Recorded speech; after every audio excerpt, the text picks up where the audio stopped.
We are almost all the way through the first round of the best ball and the fantasy football playoffs here in week 15. 2 games to go. Monday Night Football here in just a couple of hours. And we're sweating our teams. We're going to talk about our advancing teams, the chaos that was the wide receiver apocalypse yesterday in the fantasy football landscape. Talk about some of the teams you guys are sweating, the things we need to happen tonight, maybe a little tilt and everything there in between to get through the first round, the quarterfinals of this 2024 NFL best ball season. Let's do it.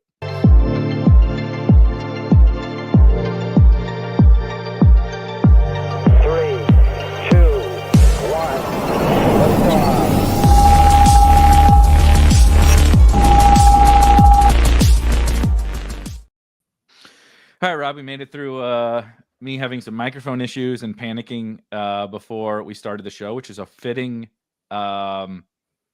segue into, a discussion about yesterday, which I think there were probably a lot of people panicking and tilting and wondering what the hell was going on in the fantasy football world, as every wide receiver who did jack squat all season long and some who did some things all season long popped up for a big game in week 15. And Derrick Henry, despite the Ravens scoring 1 million touchdowns, didn't. Justice Hill scored a touchdown and Derrick Henry did not. Tez Walker scored a touchdown. Tez Walker, I hand up, did not know he was active for the game.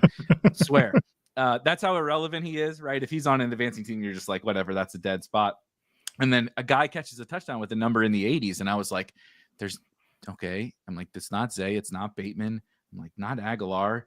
Deontay's not that, but he's not active. I'm like, who the hell just caught a touchdown? And then I'm like, wait, before the name, I didn't have audio on that game, and so you're waiting for the name to go across, and I'm like, no fucking way, no way. I'm like, that was the moment where I'm like, all right, we might have used up all of our run good on the season if Tez Walker is scoring touchdowns. But yeah, it's Saquon banged up in the first half and held in check by the Pittsburgh Steelers. Joe Mixon held in check. Josh Jacobs looked like he was about to just absolutely, nuke the slate with not that much running back scoring last night, and then kind of petered out for the last 3 quarters.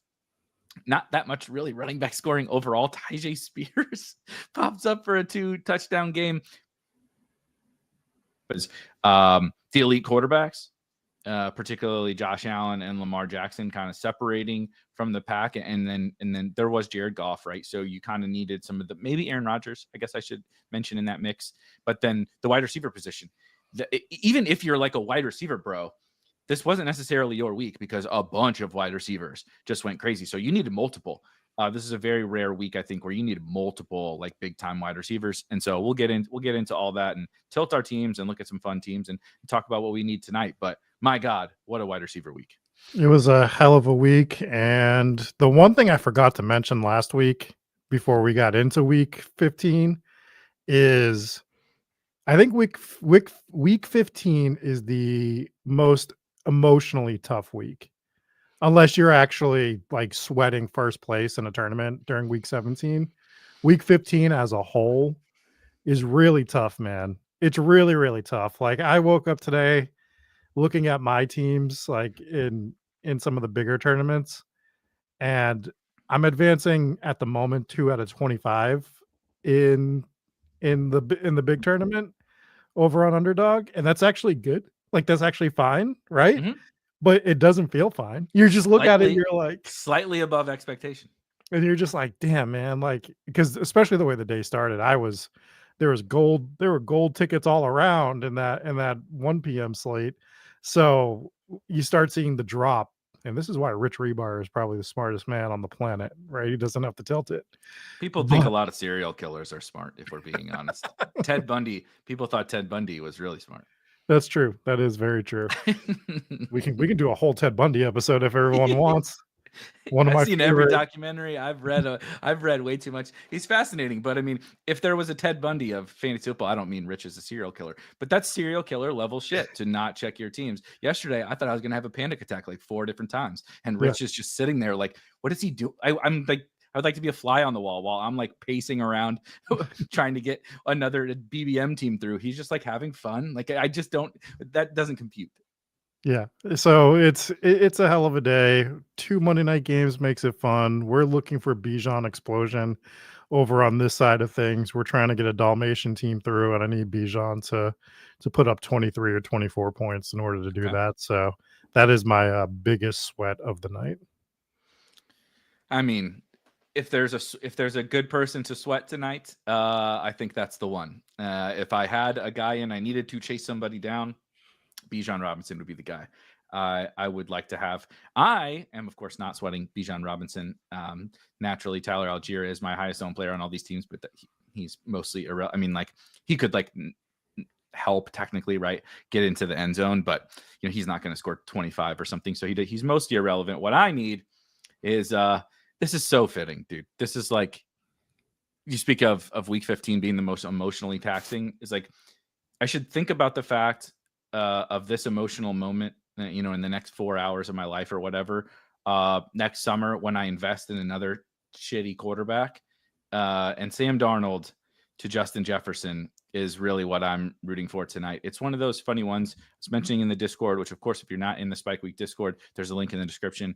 It's totally free. We're all hanging out, and you'll see about 5,000 messages in the game day chat channel later tonight because we're all sweating every every complete pass, every incomplete pass, every touchdown is a lot of people sweating. But Darnold to Justin Jefferson is really what I need. But there are other teams, right, where that hurts. And I think that's part of the emotional part for Right. me is that, like, ultimately, I tried to scroll through as many of my teams as I could. Some of them you don't need to look at because they're dead and buried. But I'm pretty certain that Justin Jefferson himself is just a total net positive for me.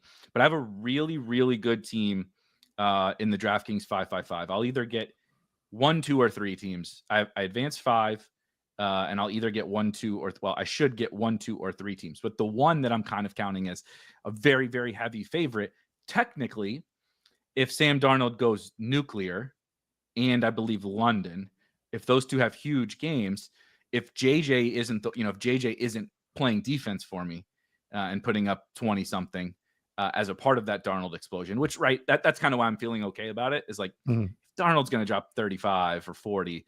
Theoretically, JJ did something, right? It's hard for him to get there with Jalen Naylor or whatever, which I guess that would be fine. But you're like doing all these mental gymnastics to be like, what's good for me, but like, what's the middle, right? What's the middle ground? Like, how many points can he score? Like, I need him to advance, right? I need Darnold to have a big game to advance in BBMs. Like, I think I can get up to 8 running through on BBM. I'm at 4 right now, but I have several that haven't had a quarterback score yet. Whether it's like Darnold plus somebody that's hurt, or one of my best teams is Darnold and Daniel Jones quarterback, which Fitting. is kind of funny. Overly But fitting for you. really, really fitting for me. That's my Ted Bundy is the shitty quarterbacks. But you're like I'm just describing, like, I'm going through all my teams and I'm like, okay, need 30 from Darnold, right, and 25 from JJ, and we advance another team. And then you scroll to the next one, you're advancing it, and you're like, oh fuck, if Darnold scores 25, like, I lose, and you're like, what do you want, and it's like ultimately it doesn't matter, but the emotions of how few teams you're going to get through into next week, and combining that with not really knowing what to root for. Like, you kind of know what to root for, but not entirely, right? Like, I have like 2 total Devontae Adams teams advancing across all the sites, and I was really rooting for him yesterday while it was happening. And then I'm scrolling through and I'm like, fuck, he knocked out a lot of other teams, during that. So it's a real roller coaster. It's really tough. And then stuff that you don't even know you're rooting for. Yeah. Like, I know I was drafting Romeo Dobbs, but the fact that he pushed a team into advancing last night was like, oh man, awesome. I love that. So yeah, it's an absolute roller coaster. We got a question in the chat from SAG saying, we know we're talking about playoff sweats and all, but what have you learned this season in retrospect about your process for best ball summer? Oh, I see it.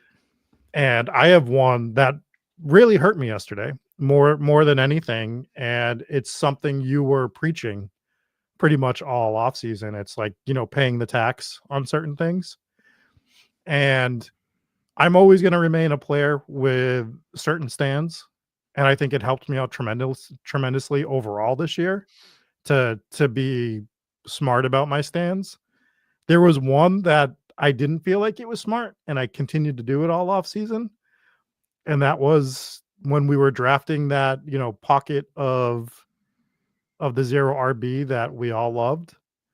I was fading 2 players. One of them was Oh Zamir no. White, which felt like good process. Mm-hmm. The other was James Conner.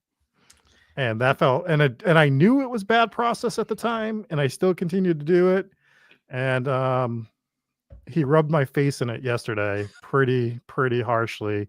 And that play where they try to manufacture that that McBride touchdown that they missed on, like that play was a massive swing for me, probably more than anything to my knowledge. Mm-hmm. I mean, we're talking 16 NFL games, so who knows for sure. But Right. that one in particular, McBride getting that touchdown would have had a pretty decent impact on a couple of my teams, I think, versus Connor getting it for sure. Yeah, that's a great one for me. I knew in the afternoon I actually wasn't rooting for all that much. I was rooting for Bills Lions to not do what happened, so that like there could be some scoring, but let's not get everybody in the whole game scoring 40. Like that was a little not very good for me as a being light on Josh Allen. I do have one of my only Josh Allen teams getting through right now. But yeah, the Cardinals were a big thing for me. And like you said, James Conner historically has not been the kind of guy I would draft, right? And so you mentioned the tax thing. I actually think that's probably out of anything I've learned, and not only just learned, but then learned it and kind of implemented it pretty well. Not perfect. You're never perfect, right? Blah, blah, blah. But like learned something and implemented it pretty well. I have a lot of things still to learn and a ton of things to improve upon, like that I wish I did better. But generally speaking, the whole tax, like just being like, this is what I believe to be right. Certain pockets of the draft, right? We talk constantly about that range for not just zero running back, but just like, dude, whatever your build is, there's fantasy gold here somewhere. It's just that I didn't say it's only in the Northeast, right? I know it's in the Northeast, and I'm going to go looking for that gold over here because it could be anywhere. And that was the big thing. Like you said, it's not inherently wrong to fade anybody. It's not inherently wrong to take player stands. I did. I took player stands. You do. I think that's a good way to play this game. But when guys are the same, ultimately the same, like within pockets of a draft, I think if that is not your edge, that player, then it is generally good process if drafting in volume, right? Drafting like you and I do, and a lot of the people in the chat, you draft a ton of teams, like what is the difference between James Conner and whatever Raheem Mostert? Like obviously one really I paid the Mostert tax on some teams to get the Conner team. So I agree. I totally agree with you. But I was sweating the Cardinals hard, like so hard. I have Marv on some teams, which I still can't believe they're finally gone. I don't have to sweat Marvin Harrison Jr. anymore. But Trey McBride and James Conner were two big pieces. And dude, I'm gonna lose the eliminator. And this team is awesome, and I'm gonna score like 130 points. And so I'm doing the like, boohoo me for running bad. I don't really mean it like that. I just mean it like that. It was a high scoring week, so like you had to bring it. Especially think about the eliminator. We think about BBM and stuff. Like, okay, 2 out of every 12. There's some crappy teams mixed in there, generally speaking. And if they had like Saquon and Henry, like they got dusted off, right? They didn't score very many points in the eliminator. Like, they're all good, dude. Everybody's got live rosters, and there's no more buys. Everybody's got good teams. There's Allen, there's Lamar, right? There's everything. And so I had an awesome team, and I had a bunch of guys who scored a bunch of points, but I had Marv as my first round pick, and Kyler and Stafford were my quarterbacks. And so I just got right. I'm going to score 130 points, but you needed more in tough groups. And so and 130 this year was like the nuts in eliminators. Yeah. You're perfectly advancing almost every week with you're 130. First or second at 130. Yeah. But you get to week 14 and it's a kind of an explosion where there's a bunch of wide receivers who did well. And then Chase Brown's very popular, right? In the those kind of guys, and they hit. It's like, okay, everybody's at least getting there like 18 from Burrow at quarterback, and I took a 10. And it's like, and I'm same thing. I'm like, please God, like McBride, I bet McBride to score a touchdown yesterday, which, stupid me, but I'm like, it's going to happen eventually. And naturally he gets shut out again. That one, I think that was the play. Other than, did you see the Washington game Terry McLaurin, great game, right? We're excited about what we got from Terry. He had not one, not two, but 3 bomb touchdowns off of his hands. So he caught 2. He could have had up, I think 2 were on the same drive. So, but he could have had 4 touchdowns and like 280 yards or whatever yesterday if he connects on any of those. And they were like, it wasn't like, oh damn, Daniels really airmailed him where you're like not sweating it too hard. They were like fingertips, or one he just dropped, and you're just like, I can't wait to figure out that cost, that cost me some teams. And I can't wait for so there's 2 things with that game. First, I can't wait for everyone to tell us in the offseason again that McLaurin's still bad. Just not a good wide receiver, which He's is boring, don't you know?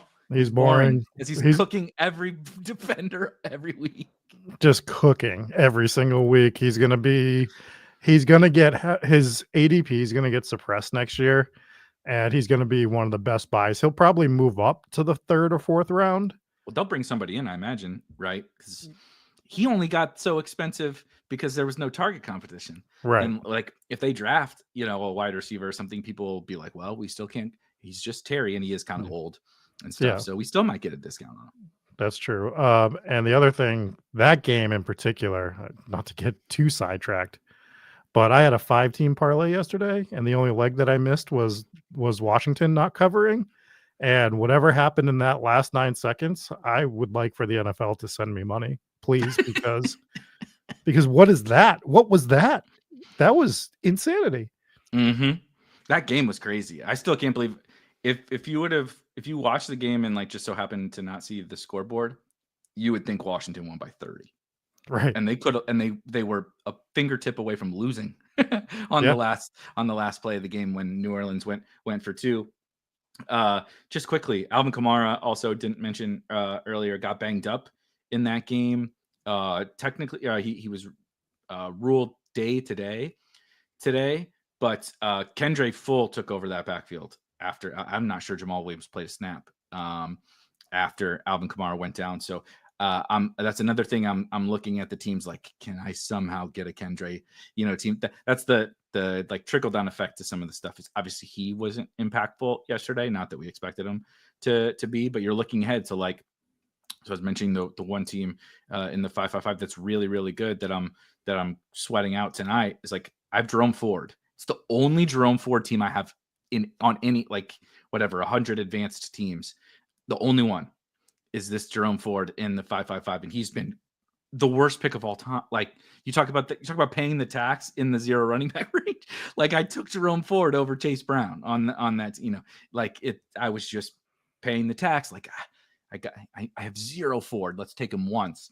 And now he hits the home run yesterday, and Nick Chubb breaks his foot. And you're looking ahead, and it's not the Deshaun Watson Browns, it's the Jameis/DTR. We'll see who plays this week with DTR getting in there. But again, like, who would have thought into week 16 that you'd be like, would you like to have Kendra? Would you like to have Jerome Ford? Would you like to have these guys? Like, you'd be like, no, you moron. They're like the worst picks ever. And now it's like they look kind of good. So it's just, again, adding to the roller coaster element of this time of year. Crazy how we're just at the second 25% mark and the tables have completely flipped. All the the only problem is the people that are dunking in that first quarter, they get to dunk for like 3 months, right? And I guess like now we get to dunk for 10 months until the new season starts.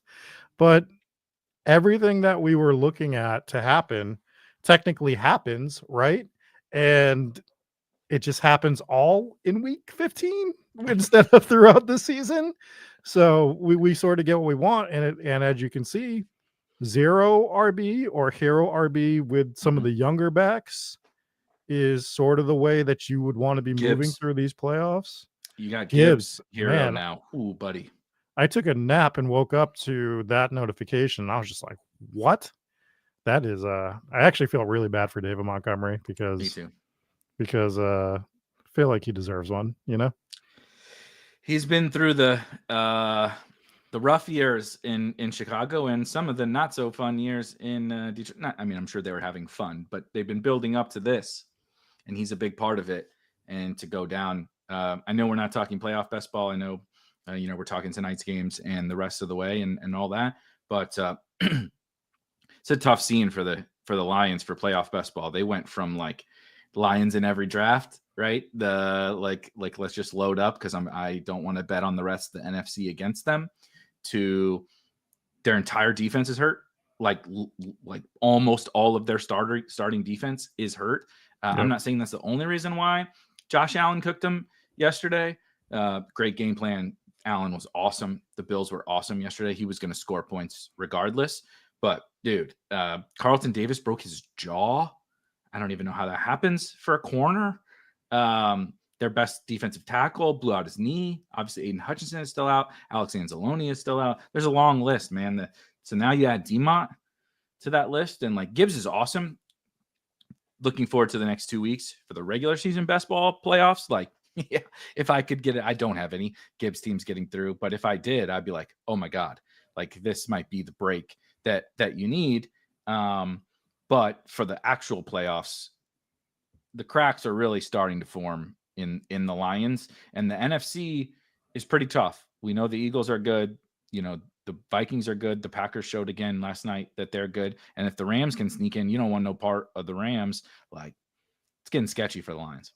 Yeah, the Packers are such a like Jekyll and Hyde team, it feels like, that depending on the day you play them, you might just get absolutely torched or you might just roll. We're going to be hoping that they roll next week for sure. I think they're at home against the Saints. Yeah. So they're a fun team to get through in these playoffs. Yeah, it's wild, man. These playoffs going through our teams and everything. Maybe we'll start getting into some, but a lot of coping. No matter how you drafted, there's a lot of coping to get through in week 15. Week 15 is I legitimately think it is the toughest week to get through in best ball more than anything. Yeah, because next week you can tell yourself, oh, I'm one away. Like I'm just one away from getting there. And I know we want to win the tournaments, right? But once you get to week 17, like it's just kind of, you leave it up to the gods. But in week 16, you're like, I have very few teams left. No matter how many teams you draft in week 16, you have very few teams left. So you really know what you're rooting for and what you're rooting against in week 16. In this week, like I said, like you got a bunch of teams. On one team you're rooting for this guy, on the other team you're rooting against this guy, and it's so hard. I know it's equally as hard next week, right? But it's so hard to get through in a 1 out of 13 or 1 out of 10, 1 out of 12. 2 out of 12 even is like not that easy in an individual week. So like the margins are so thin, and then there is a lot of variance, which just to hit that, because I know this is last Tuesday was advance rate Tuesday. Tomorrow is a pod variance Tuesday, where people will people will be upset if you had a team that would have advanced in another pod and just so happened to run into a juggernaut in a certain pod. It sucks. It definitely sucks. Like no one is denying the frustrating part of running bad, right? But and being on the negative side of variance. But for every time that you're on the negative side of variance, there's also other teams, right? Like if you're advancing a team that doesn't have that many points, you're not allowed to complain about like you're advancing a team with 145 and you're complaining about the 170 that didn't advance. Is like you're so close to figuring out, right? Like that this all works out in the end, but it does suck. We all have to go through it.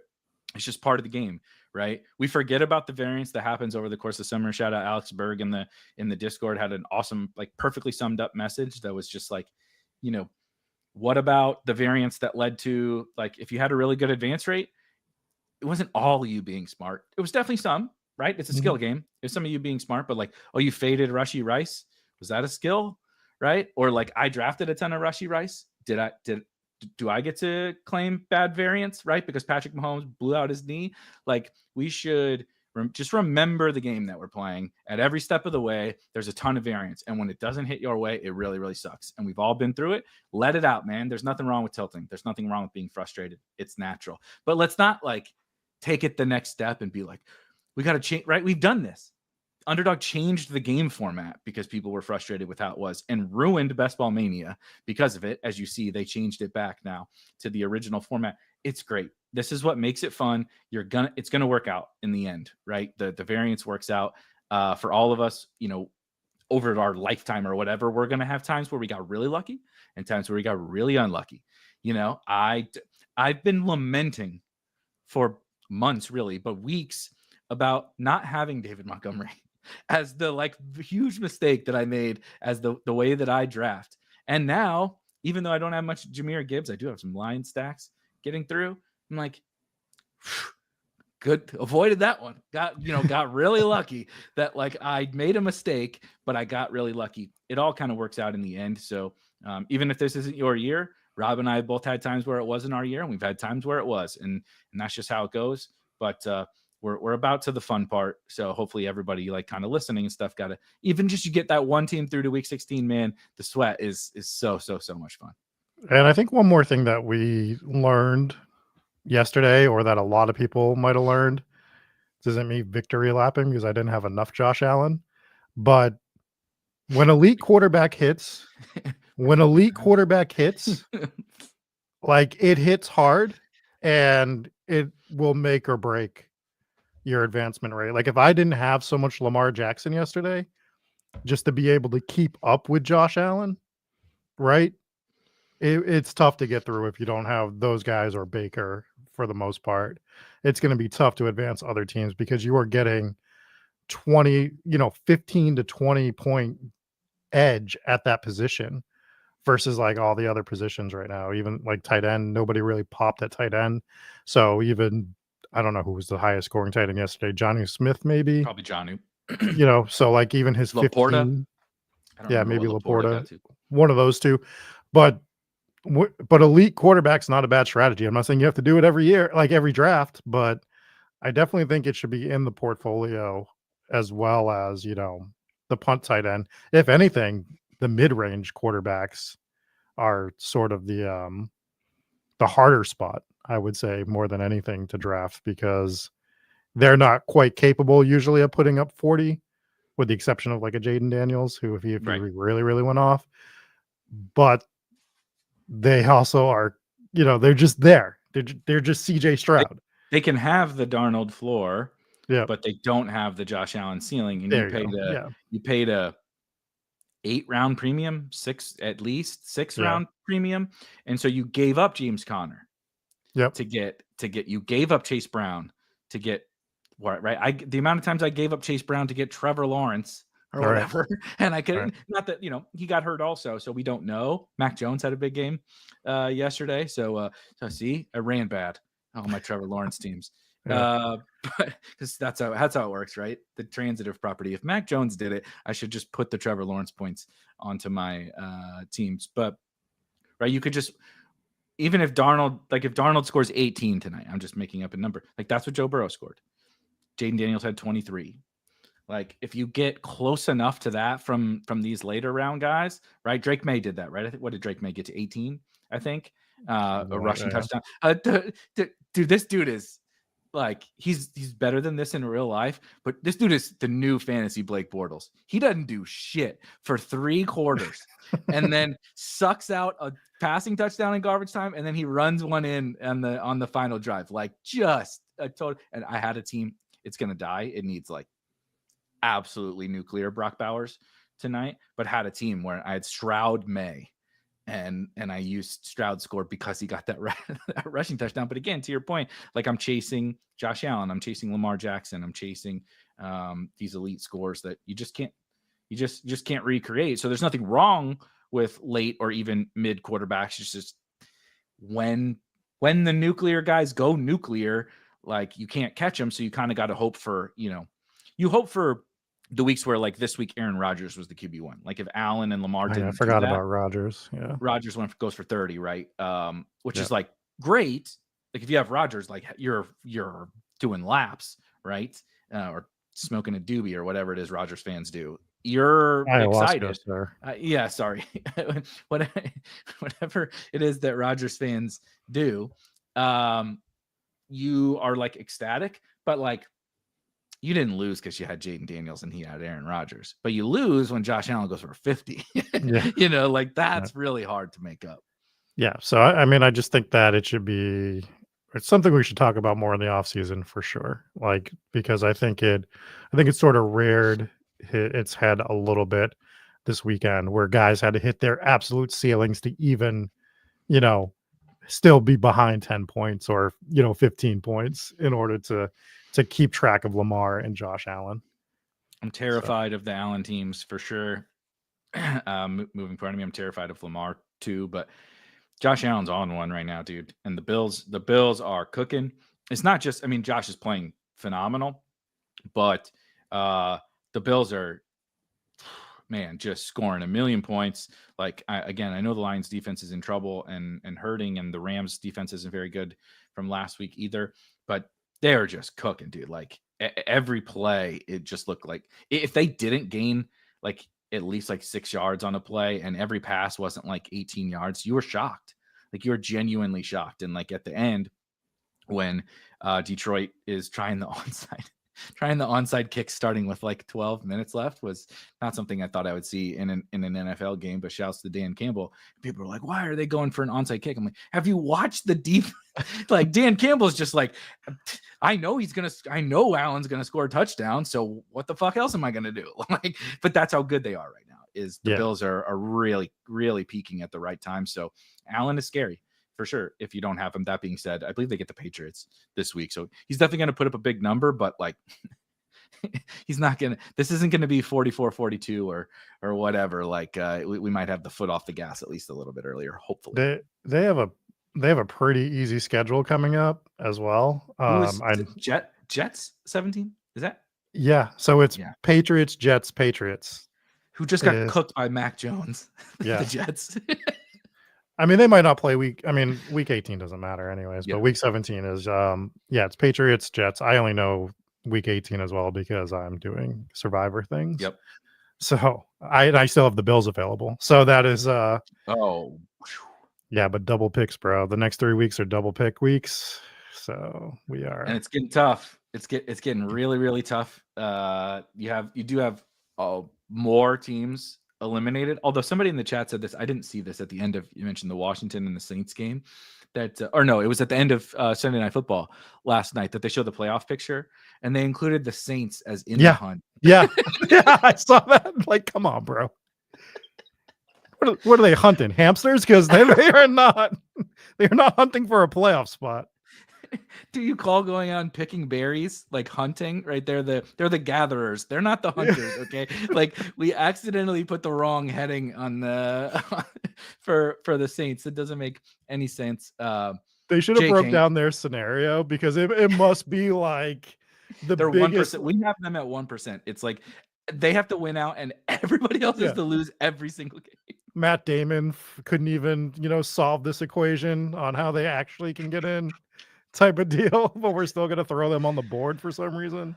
Oh god, yeah, what a waste. I wonder if the person, I think about this sometimes, the stupid shit that I think about, like that the person, not necessarily the person that made the graphic, but the person who like sends the info to the person to make the is like, okay, here's all the teams in there. Do you think that person thought like, I'm gonna troll the world? Because he's thinking like there's idiots like us out there that saw it and think it's stupid, and he's just he's doing the Once Upon a Time in Hollywood, right? He's got his beer in his hand. He points at the TV. Like that's what I would do if I was in that gym. Just troll everybody with, I'm gonna put the Saints on here and see how triggered people get. I would have put LOL right after their record on that just to see if anyone caught it. Just like maybe like Jake Hayner's dad, or I guess Jake Hayner got benched, so you wouldn't want. Spencer Rattler's dad works for NBC or something like that. Is why he put it on there. Oh man, insanity!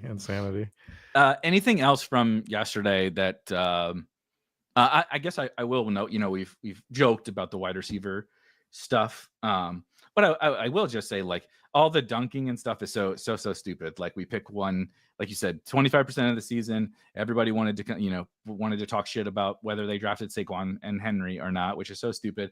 And then now it's like, oh, haha, like, and I get it because like people earn, getting dunked on a lot of the time, but also like we still got 2 more weeks to go, man. And like there's not going to be 0 Saquon and Derrick Henry teams moving forward, and there's definitely not going to be 0 Jahmyr Gibbs teams, and I'm terrified of all of those teams in any of my pods. But the just like additional like injuries and kind of chaos and stuff that's going to play out. We mentioned like a bunch of it, but Kamara getting banged up. Saquon came back, but I'm not sure if it was just the Steelers defense, which did look really good against the run, not so much against the pass, but against the run, or if Saquon really is like not right, because he didn't look very good either. I'm not sure which one it was. And then Nick Chubb, but also Jameis got benched in that game for DTR. So weird run out. I'll be interested to see that and the players that come back. That George Pickens, is George Pickens able to make it back this week? Is David Njoku able to make it back this week? Are any of these guys able to make it back? The Saints mentioned, to the Saints' point, that they're not shutting down Chris Olave. I find it incredibly odd that they haven't just come out and said it. Like, what are you gaining from that? But maybe Olave's fighting back against it. He doesn't want them. Incentives based, maybe. That's a lot of the things that we don't talk about when people are like, why don't they just sit this guy for the season? Why doesn't Jamar Chase just sit for the season? Why is T. Higgins going to play? It's a lot of these NFL contracts are incentives based. There's a lot of incentives in these deals, and that's why a lot of them want to continue to play. I actually think it's one of the smart things that the NFL does to keep their product, as good as possible when these situations pop up. So yeah, I mean, I don't know Chris Olave's contract. Can you imagine if I just was like able to rattle off that he needed 367? Speaking of Goodwill Hunting, and you get to Rain Man. We'd turn this into Rain Man. You just be able to instead of me like rolling a bunch of marbles on my desk and you being able to count them, I just we just do the stupid game of Tez Walker, and you're like 3 years, $6 million, $2.1 million signing bonus. If you were able to do that, that would be absolutely amazing. But no, I'm not shocked that you don't know Chris Olave's contract off the top of your head. Yeah, so I mean, it could be something with that. He could be like, I need to get back because I need to get a percentage, because a lot of it's like offensive snap percentage and yardage and stuff, depending on the position. So I wouldn't be shocked if that's why he comes back. If I was him and it didn't matter for that effect, come on, dude, just take a nap. Just take a nap for the rest of the season. Also, I'll just say someone in the chat mentioning, people are dunking on the Saquon. People are stupid. It's like, well, did we not listen to the first 14 weeks? You realize that's what it's about. The rest of us have sat quietly and been trying to tell people that it's a long game and it's about the playoffs. And the other people, a lot of those Saquon and Henry and Mixon people have been in here, like a particular person whose burner that was in here being like, oh, the Spike Week people didn't draft Saquon. What a bunch of fucking idiots. And then now you want to play the, you can't dunk on people. You can't dunk on people. Like, get the fuck out of here. Like, stop. You want to dunk on us for that? Dunk on us for that for, drafters, for cumulative scoring stuff, because, that was a miss for sure. But like with this format, we know what this format is. If you don't know what this format is, then, we can tell the first year players too. Just go on any of the social media sites. You'll find the first year players tilting their faces off with these swings for sure. Yeah. And the swings, they are a massive. More will continue tonight because I think these games are pretty fun, actually, despite the fact that it is a Caleb Williams game, which can both sometimes be fun and makes you want to rip your eyes out. And that Sam Darnold, quite frankly, on the other side is the exact same way. And then we're going to get Desmond Ridder for the Las Vegas Raiders, which is not particularly appealing. And the current form of Kirk Cousins, also not particularly appealing. But I think the Vikings games are kind of almost always fun. The way they play offense, KOC is just absolute genius on the offensive side. To be able to turn Sam Darnold into like a good NFL quarterback is nuts, is absolutely crazy. But the Falcons Raiders game, which I can't believe I'm saying, is like must see TV for me, because dude, so Max Crosby, for anybody non-defensive player fans out there, Max Crosby, the best by far Raiders defensive player, is out for the year. So I'm not sure either of these teams are going to be able to rush the passer at all. Yeah. And so, like, if you're going to Kirk sucks. There's no doubt Kirk Cousins is cooked. But a big issue that he's had is he can't move. and like he can't, they can't really run play action because he can't with his Achilles. He can't like turn his back and put his foot in the ground and step up. He can't do all that stuff. So if you pressure him, he's in so much trouble. Well, I don't think Vegas is going to be getting a lot of pressure, and Atlanta doesn't get any pressure at all on the other side. So I think we might have a little bit of fun back and forth. It's not going to be Bills Lions, but in terms of a shitty team shootout, Kirk Cousins and this Vegas team against the Falcons defense, I actually think could be some real fireworks. And we know Brock Bowers is important. We know Bijan is important. London looks good. Mooney is important tonight, right? I think there's Jacoby Myers, right? I think there's a lot that can happen in that one. I'm gonna be playing a single entry tournament tonight, and I plan to onslaught Atlanta in that game, and that is sort of my thought process. Maybe with a Bowers bring back, I still got to run some stuff to see how I exactly want to play it, but that is the way I'm leaning. We're going to start showing some teams, Eric, and I think I'd like to start by showing some teams because myself and you have a joint sweat tonight. We have a team that we drafted on stream together that needs some help tonight. Of course it does. I was really hoping it would be the opposite. No, we need some help, but we might get it. I'll show it. It is in the big board, right? Oh, so nice. So, I'm not making shocker. My big board and little board teams died a quick and painless death.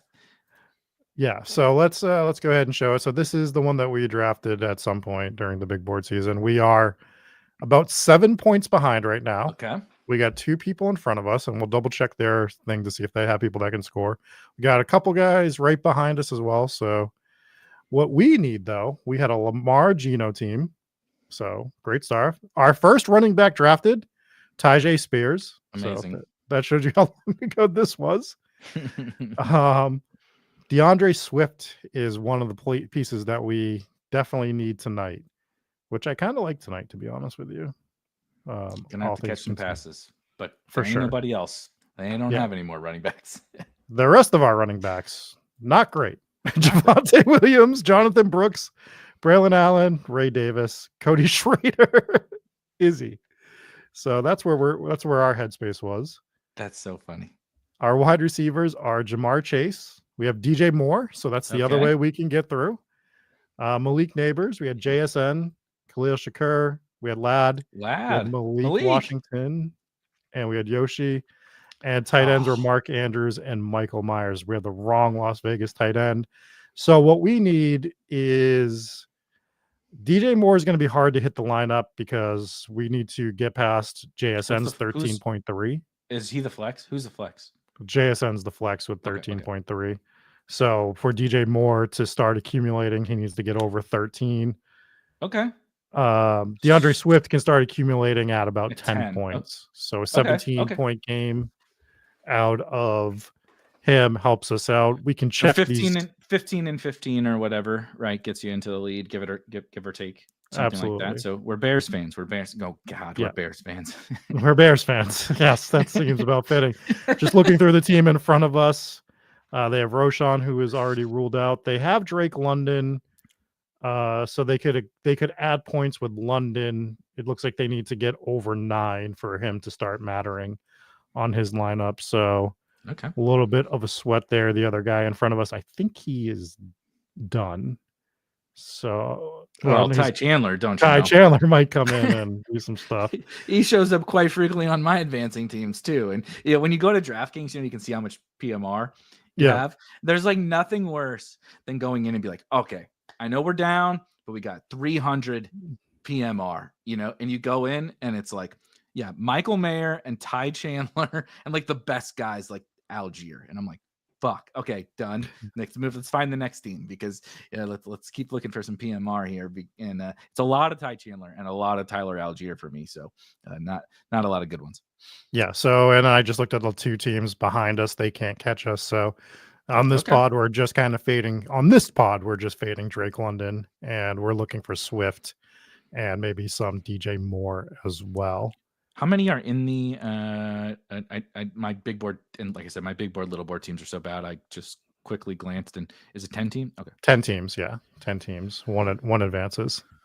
So that's where we are on that one. I don't really have much else in the big board. The big board was kind of a big dud, is what I will say. Bunch of bronze medals I'm seeing. Bunch of bronze. We were really good at third place this year.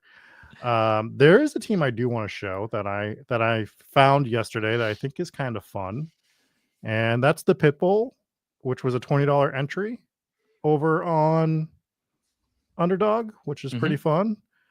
We are advancing one, and it scored 160. I'm pretty sure it's going to advance. I mean, the next closest team is 129. So, but this team is pretty fun overall. So I figured we'd share this team going in. It's Lamar and Dak Prescott. So, you know, it is what it is. I'll take Lamar solo all day. Yep. It's got Aaron Jones. You even got defense. You even have some Aaron Jones defense tonight. This baby's through for sure. Yeah. The sad part is it was a David Montgomery team. Devin Singletary, Kamani Vidal, but we do have Bucky Irving. So we do still have some life. That Montgomery injury is pretty big for this team. Yeah. It's a CD, Devonta Smith, Malik Neighbors, Cortland Sutton, Jerry Jeudy, Rashad Bateman, Devontae Walker team. So the wide receiver room is pretty strong, I would say. Pretty good. And I don't know how, but I ended up drafting 4 tight ends on it. And it's Dalton Kincaid, Isaiah Likely, Jonnu, and Chig. Chig looks all right this week too. So, but this does show you that settling for the 5 running backs on this team when Aaron Jones was my first running back was definitely a mistake. I wouldn't be shocked if some of this was auto drafted at some point. Yeah, but I've never seen you draft a 4 tight end team. So. Yeah, it's not often. Like it's never a thing. So might have missed out on another running back that I probably should have drafted on this team somewhere. If we had Montgomery, man, this team still has a chance, but it would be really cooking if Montgomery didn't get injured. And then the last team, I was just gonna say, always easy to say, you know, certainly you wish you had a running back in place of one of the tight ends, but like if you remove Chig or whatever, and it's like still it's probably like the odds you hit on the 17th round running back are so low. I don't even know if there's anybody that was back there that matters. Tyrone Tracy, I guess maybe, but you had Singletary anyway. It's really just D-Mont got hurt. It'd be fine if Montgomery wasn't hurt. Yeah, absolutely. So the last team I'll share for now is that Dalmatian team we're sweating. Both of them are 3rd out of 5 right now, but this Lamar team, we are 11 points behind, and we got 124.30. This is a Lamar Levis team, and the running backs are Bijan, who we have tonight. That is our Lord and Savior, Bijan Robinson. Down 11? I'm down 11, yeah. And we're playing Ramondre's 9. We played Chase Brown, Marshawn Lloyd, Jaleel McLaughlin, Tank Bigsby are the other running backs on this team. This is a Nico Collins, Zay Flowers team. I really want to get this week to the week 17. It feels like it could be fun. Calvin Ridley's on it, JSN, Rashid Shaheed, Josh Downs, Roman Wilson, Malik Washington. We're playing Malik Washington 7.7 right now. This was the plan all along. Well, late season leads the Dolphins in receiving. Don't worry about the fact that it was 5 catches for 53 yards. We knew this was the plan. This was the plan. But so Bijan just has to pass the Malik score. We're going to be playing the Ramondre score no matter what at 9. So we need to get past 7.7 with Bijan, and we need to get 11. So we need 18 or 19. Just call it 19 from Bijan. Yeah, 19 to take the lead. And if we look at the guy in first, he is playing Zamir White, which, you know, LOL. And he's got Drake London. Okay. But London has Mooney. this and Mooney. Okay. But one of them has to get more than 8.6 to start accumulating points. He does have TJ Hawkinson as well. That's a fun sweat, though. He's playing, yeah. So this one could be fun, and I think the second place guy is done. We'll double check it as we look. The quarterbacks are done. Saquon and had Ken Walker. Well, he's got Algier. Yeah. So Algier's got to get to 10, though, right? Yeah. 10. Yeah, but if Algier's getting there, that means Bijan's not getting there. Right? You're cooked anyway. I mean? Right. So I'm already cooked at that point. So I feel pretty good about. This is going to be a fun sweat tonight. Fun is maybe not the right word, but it's going to be a sweat for sure. Yeah. That's the one we're going to try to get through, this $100 Dalmatian. We would love to get that. I think that we are completely cooked in the other one, though. I don't even know if I have anyone going. I have Aaron Jones going. I'm down 17, and all my running backs are playing at least a 12, and one of Just a them casual 30 ball from Aaron Yeah. Jones. No big Yeah. deal. 30 In ball half from PPR. Aaron Jones, and we're good, but we have nothing else going. Aaron so. Jones might score 3 touchdowns and not have 30 fantasy points. That's true. I mean, I love him. I have a team also that really needs Aaron Jones. I don't need 30, but I might need 30 because I believe Kareem and I are duking it out for the final advancing spot in that 5-5-5, and so that'll be fun. But he has Bowers and I have Aaron Jones, so I'm not feeling. And he is a lower bar to clear than I got. Not significantly, but still a lower bar to clear. This is funny. Versaire says, "Be correct. Malik led all wide receivers in that game, which includes Nico Collins and Tank Dell. Nico with the old 4 for 19 and 2 line. The Jimmy Graham, Nico Collins turned into Jimmy Graham in that game. I don't know what's going on with the Texans. I'm still excited for Nico. He's fucking awesome, man. Yeah. He's so good. We just need Stroud to throw the figure football. it out. Yeah, jeez, man. Throw it, please. It's really rough. The Dolphins are not an awesome matchup. The defense has been playing pretty well. The pass defense has been pretty good all season long. As we've noted a bunch of times, they get Baltimore in week 17, which is a much better spot, and they're obviously going to be pushed to score. Tua and Stroud just kept exchanging the dumbest fucking passes you've ever seen in your entire life all game. It reminded me, did you watch any of Broncos Colts yesterday? Yeah. Oh my God. Bo Nix and Anthony Richardson must have brought a tent to the game, and they went full Carney mode, just straight circus.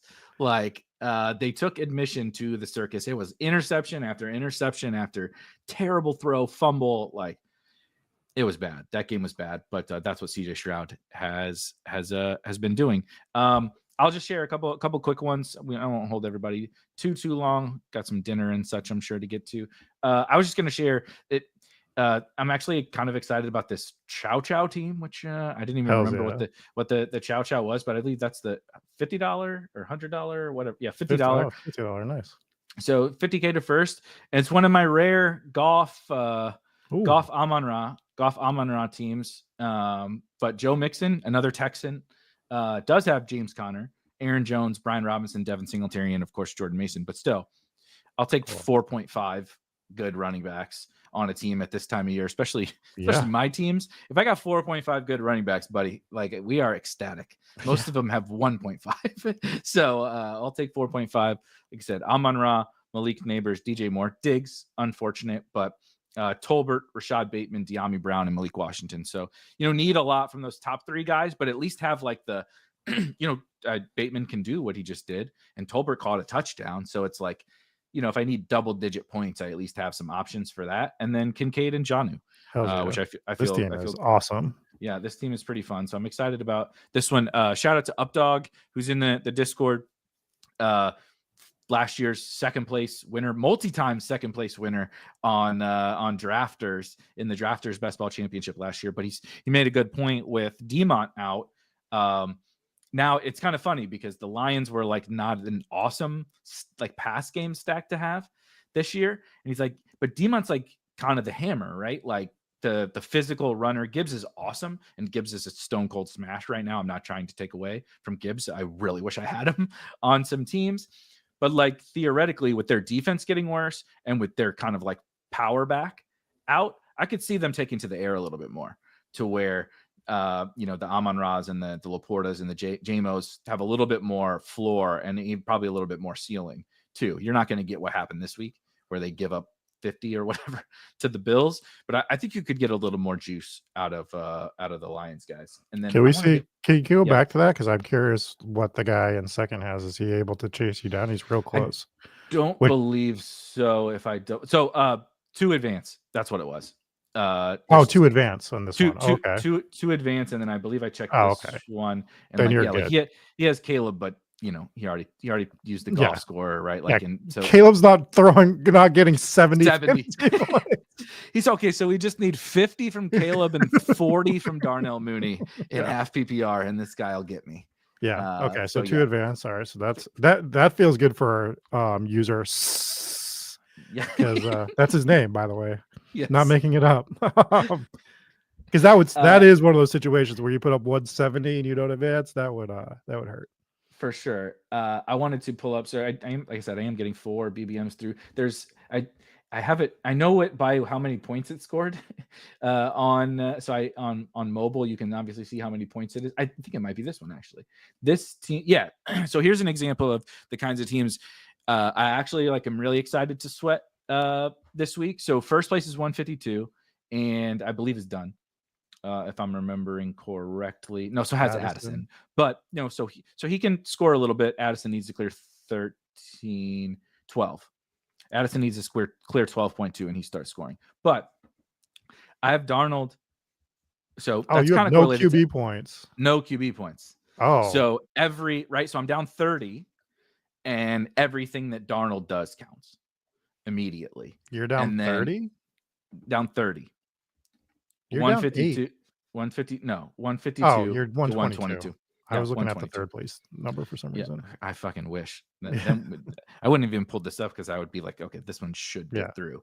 But these Okay, are you're like the down kind of 30. fun ones, right? You need a big game, but like it's kind of the frustrating part of best ball is when you have to clear the number first because Mhm. you're like, okay, cool, catch, right, touchdown, awesome. You're like, god damn it, it's still not count. I want to watch a number go up, right? Like I want to see the number go up. So it's nice to have it go up right away.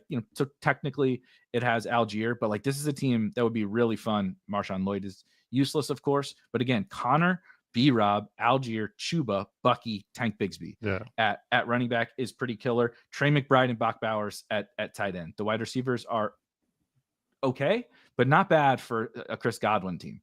JJ, Malik Neighbors, Devontae Smith, Xavier Worthy, and Jacoby Myers and Jalen Naylor at the end. But like these are the teams that I'm trying not to really look too much at the ones that are already advancing. I'm looking for the ones because I want to enjoy the games tonight. I would like chase people down and seeing like I have a few of these.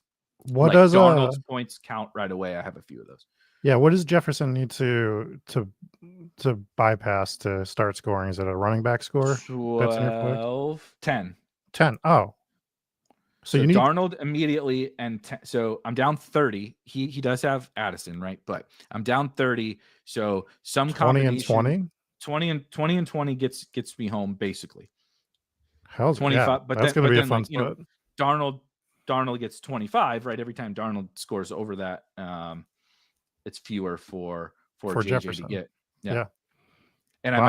I might need a few more because if Darnold's having the big game, Addison has a chance, right, to get home. And technically, Algier it's not impossible for him to add a couple points. I wouldn't expect much, but it's technically possible first. So there's a couple fun teams like that. And then I was just going to pull up. I should have sorted this.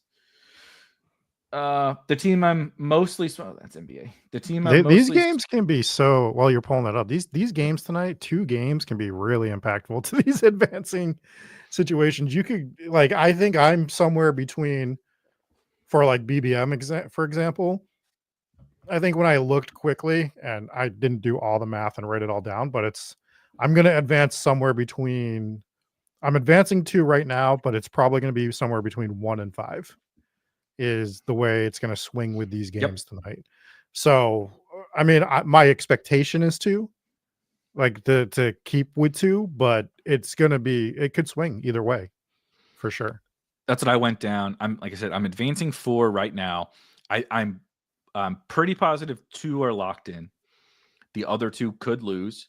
And then, but I have up to 4 more that can get there. So it's like, we can go from anywhere from 2 to 8, right? There's this, like, that's a huge fucking difference in the amount of teams. Yeah. 2 versus 8 getting through to week 16. Obviously, I think my general expectation is probably kind of where I'm at. I might lose one of those and gain another is probably what I'm thinking about for BBM teams. So to your point about people like sweating and tilting and all that kind of stuff earlier, like this is the expectation, dude. I drafted more than 1,000 teams, and I'm talking about hopefully 4 BBM teams just into week 16. And the math is not on my side because it's 1 out of 16 next week. So like I have a 25% chance of even making the final with 4 teams through into week 16. So, and that's what you're going to be similar to me with the amount of teams you have, even though you only drafted 105 or whatever. It's just hard. Yeah. It's really, really, really hard, even just to get through week 15, nonetheless, get to week 17 and then win a bunch of money. The team, though, that I just wanted to pull up quickly.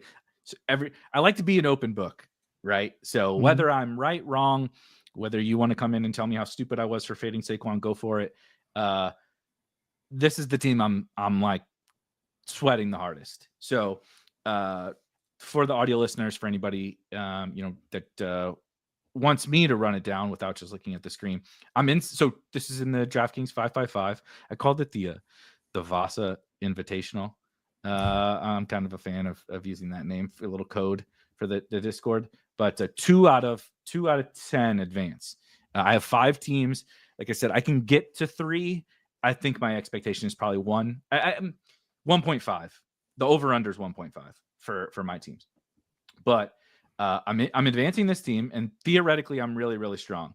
I'm just going to run down the team, then we'll go through the scenario. So Jaden Daniels, my other quarterback is Minshew, so it is a solo Jaden Daniels team.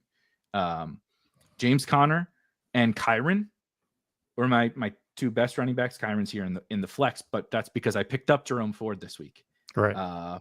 So got really lucky, right, on Jerome Ford.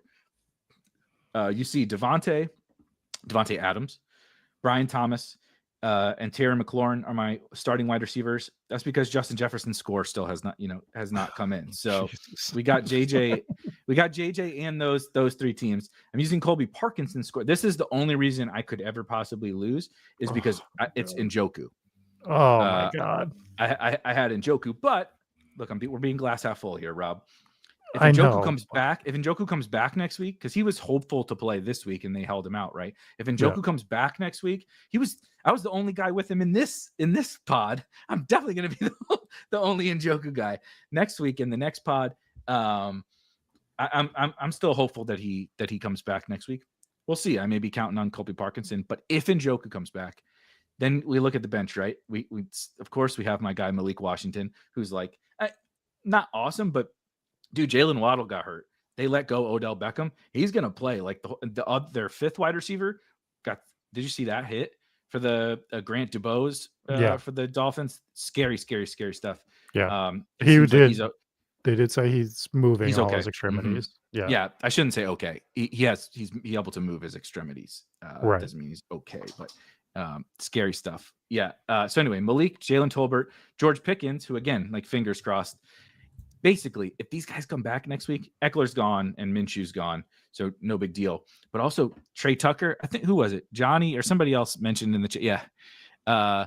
Will in the chat. Trey Tucker for 30 one time. I'm in. Okay. I'm in on the Trey Tucker for 30 tonight. Cedric Tillman hopefully back next week. So just like a bunch of firepower on this team that I'm really hoping can get through. But speaking of running bad, in a 10-person pod where 2 advance, I have 204, and like I'm not even in first of all, and second, it's like a little bit of a sweat. This guy's actually dead. It's actually the 162 team because he does not have a quarterback score yet, and he also has he also has Sam Darnold. So I'm like rooting for Darnold, but we need the middle. We need like just 25. Just do 25. Don't do 35, and we'll be all good. Because then he has London and DJ Moore, and he is counting the Ridley score. So one of them starts scoring pretty early, and the quarterback starts scoring, and he's down by 42. So I need some JJ defense, and I need. I think so long as DJ Moore and Drake London don't go nuts, it'll be all right. But if one of them like goes bonkers. Mm-hmm. It's going to be JJ needs to play some goddamn defense tonight for me here. But I'm the favorite for sure in this, but it's going to get a little hairy if Darnold or Caleb, I guess, if one of them starts going nuts. So that's kind of my main sweat tonight for Darnold and against Darnold. It's a fun one for sure. Yeah, tonight's gonna be a lot of fun. I am excited. I really hope you get that 5-5-5 team by, because that'll Me be too. the Njoku stuff will make that really, that whole team was pretty electric, to be honest. Yeah, Gotta that's it. gotta draft in the 5-5-5 more apparently, because Apparently, that's the only place I do well. good place to do Fewer, well. yeah. That's if we're. I mean, that's not complaint. That's first world problems. But I also think I wait till the. I think this is something we talked quickly, and we can wrap.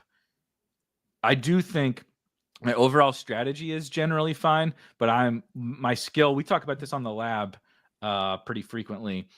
That I think my best skill is not even just like any of the strategy stuff, like even like the player takes. It's taking in information and figuring out how to act on it.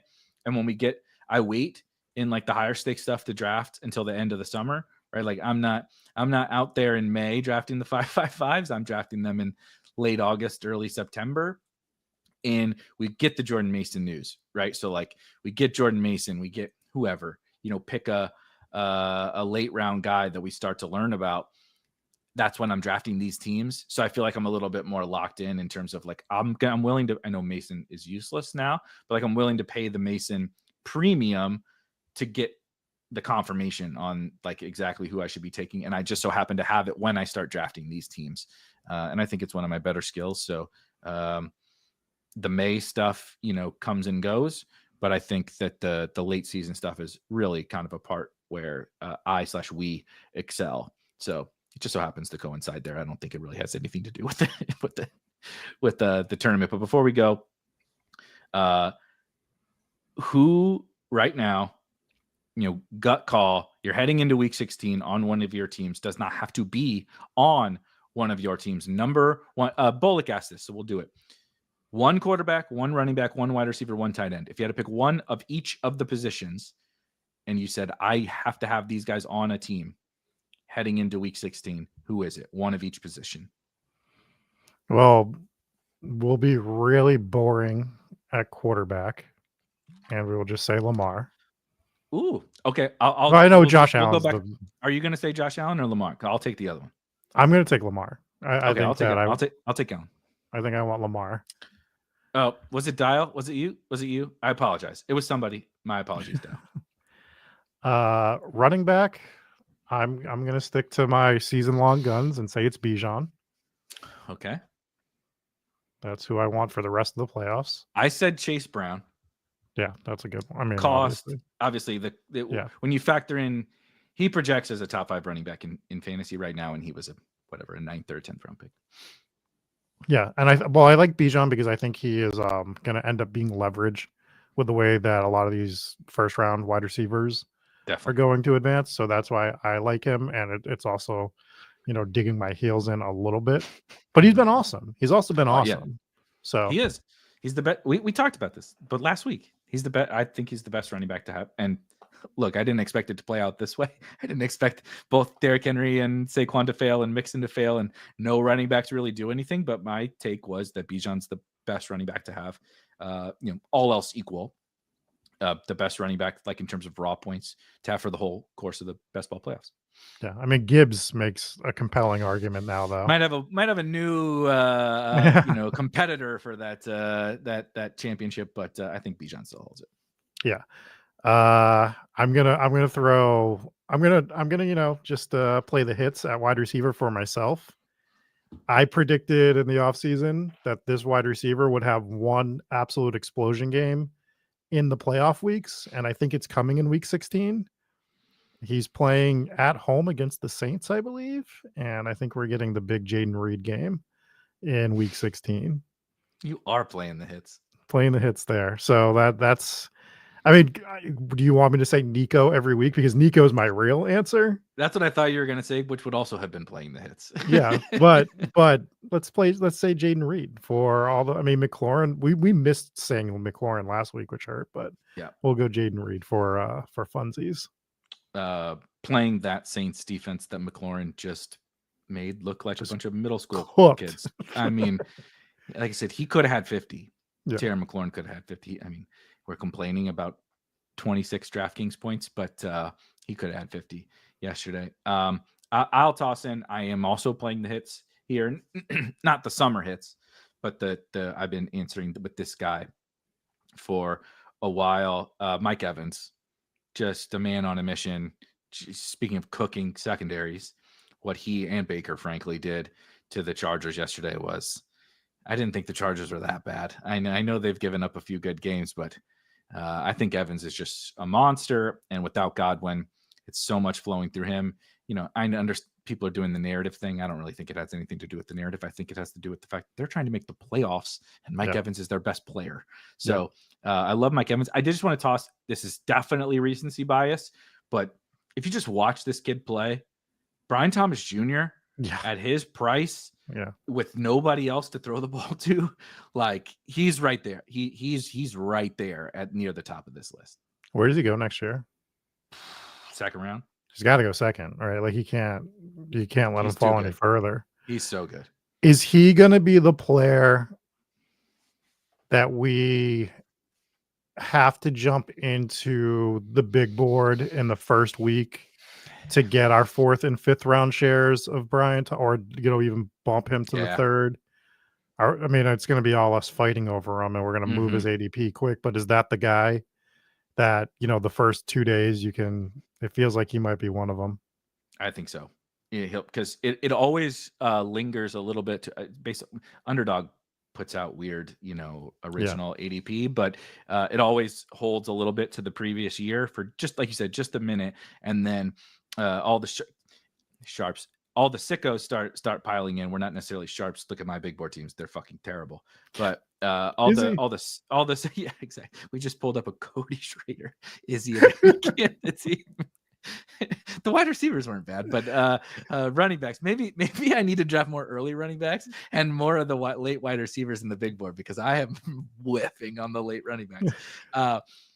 But I think it'll hold a little bit to, like you said, it's going to rise from the 7th round or whatever he went, but like you said, maybe the 4th, but he should probably go in the 2nd, I think. And so we'll have a week out of the whole spring/summer to get 4th round Brian Thomas, so we might as well take it, I guess, in the big board. Give me a tight end. Who's the tight end you want on your team? I'm gonna give you a fun one, because nobody likes him.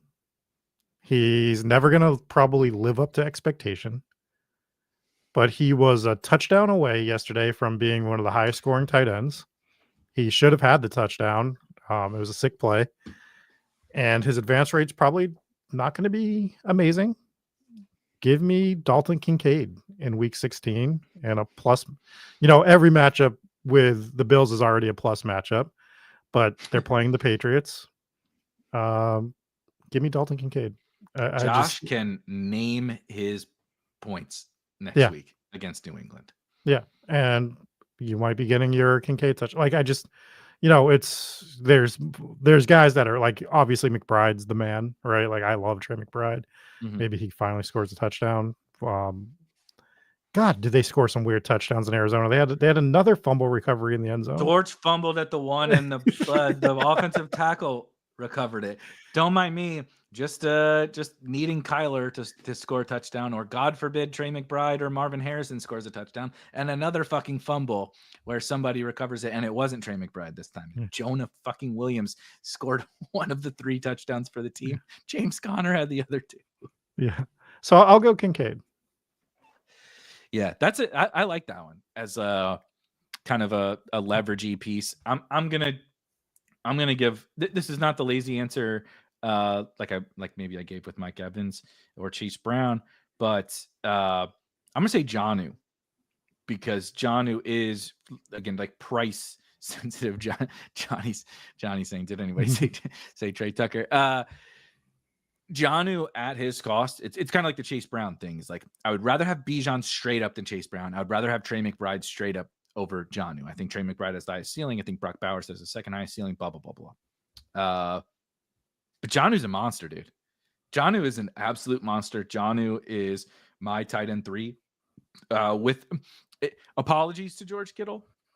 But I just have some minor 49ers concerns here down the stretch. Not that I guess I probably should with Miami too, with the loss this week, but I kind of don't think that they'll take Jonnu. Like, speaking of incentives, he might have already hit all of them, Jonnu. But if he doesn't, that guy's probably playing for some coin down the stretch, and he's just been amazing. He's the perfect fit. He's the perfect fit for freaking dump off Tua and Mike McDaniel's gimmick bullshit offense, and he's awesome. And so Jonnu should be in the top 5 tight ends, and he was drafted in like the 17th round, and that's really hard to find this year, right? Like, you see, even Tucker Kraft was an awesome pick, awesome. He has a lot of 4-point games, right? It's like Jonnu doesn't have those, dude. He doesn't. Because he gets double-digit target. Even when he didn't get double-digit targets, he scored a touchdown. It's like he's a focal point of the offense. Jalen Waddle is out, so like I shouldn't say he's out. He hurt his knee and he never came back into the game, and so I'm not hopeful for Jalen Waddle. So they lost 3 receivers to the point you made, correct, and in the course of a week, 3 wide receivers. And then they got to a 3rd and 20 yesterday, and Tua threw a 3-yard hitch to River Craycraft on 3rd and 20, down by 8 in the 4th quarter. And I was like, this team is so cooked. But that's why you saw Malik get a bunch of work. That's why you saw Jonnu become the focal point of the offense. When Achane's not cooking, it's Jonnu, dude. It's not Tyreek, it's Jonnu. So like, that's rare. That's rare at tight end. So I love me some Jonnu. Have you looked at any of this? Dial wants to know, is there any props that you like tonight? Have you looked at any? I mean, I'm about to build my single entry and my little same game parlay, and I can't imagine that I'm not betting Bijan overs tonight. I might just bet him to score a touchdown. The more intriguing question to me is Dean. Shout out to Dean for jumping in, asking about Trey Tucker or Ray McCloud for GPP tonight. And I want to build this one team, and I am $100 short. And Trey Tucker needs to be 4K, not 4.1. Oh no, because I like Trey Tucker better than Ray. Yeah, I do too. But it leaves me with 2,200, and the cheapest defense is 2,300. So not great. But I guess Trey Tucker for sure is the answer to that question. I get it. Ray's going to project for more volume, but like, if any of these slapdick punts tonight, these cheapies have a 60-yard touchdown, it's Trey Tucker. It ain't Ray McCloud. So I think with an easier matchup, that they'll just feed the good guys, like not Ray McCloud. Like, I think the good guys get the ball this game. When they have the tougher matchups, that sounds counterintuitive, but like, Kirk is so bad. It's like Ray's the like safety valve shitty slot guy, and they might be able to work the ball downfield a little bit more to the other guys. I was just gonna look at God damn it! Why does it undo this? Receiving yards. Let's see if there's anybody projecting. Oh, that's AJ Brown. Why is it saying open?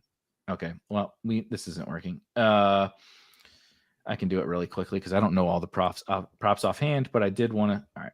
This is the right way to do this. Receiving yards. Ooh, London is pretty juicy. We have London projected. we have London projected for a very nice 69.85 yards, and at FanDuel it's only 64.5 right now. So that's the one that jumped off the page to me. And then I am going to find out what Trey Tucker is. Oh, come on, brother. Yes, with a. No bias from our good friend D. Ross in the chat with the Falcons, Avi, who says with Ritter, ... Yes, with Ritter. I'd do it with Rob playing. I'd do it with Rob or Dean playing quarterback against that Falcons disastrous defense. But no, I like Trey Tucker and I like Drake London. I think that I think it's just London feeding frenzy finally against the defense that's a little more exploitable. And I genuinely think Trey Tucker is a good DFS play tonight and is going to get involved a little bit against a bad Falcons defense and maybe hits a home run. So maybe there's a little ladder action going for Trey Tucker, get us up to like 50 or 60 yards. 25 plus is minus 140 for Bijan Robinson receiving yards. That seems interesting. Seems fun. So we're going to do that. We're going to do the Drake London over. We're going to do the Trey Tucker over. And then we'll figure out some more stuff. South likes Keenan. I think that makes a lot of sense. Caleb is going to be running for his life against that blitz. And there's some people that need Rome, I know, in the Discord. And I would not want to be sweating Rome Odunze against I know these got the home run potential, but like I'm just already right. What are we, an hour away? We're an hour away from Caleb running around like a madman and just throwing the ball 50 yards over Rome's head down the field. That I'm already pre-tilting. I'm pre-tilting that one. But we're gonna get out of here. Be back tomorrow. I'll be back tomorrow. I don't know if Rob will be back tomorrow. We're gonna break down everything that just happened, some advancing teams, right? Some more fun advance rate type stuff, and just get into the full ramifications of everything that happened in week 15. We'll get to more playoff best ball drafts this coming week, and then we'll do a little look ahead once we get all of our teams moved over on DraftKings and Underdog, and start to break down what week 16 will look like and some things that we should be excited for. So we'll see you guys tomorrow. Hop in that Discord, and of course, enjoy the football tonight. Good luck in your sweats. We all need it. We'll see you guys next time. Peace.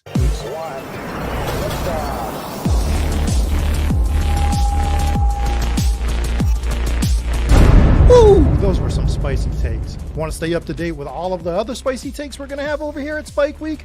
Why don't you press that subscribe button below?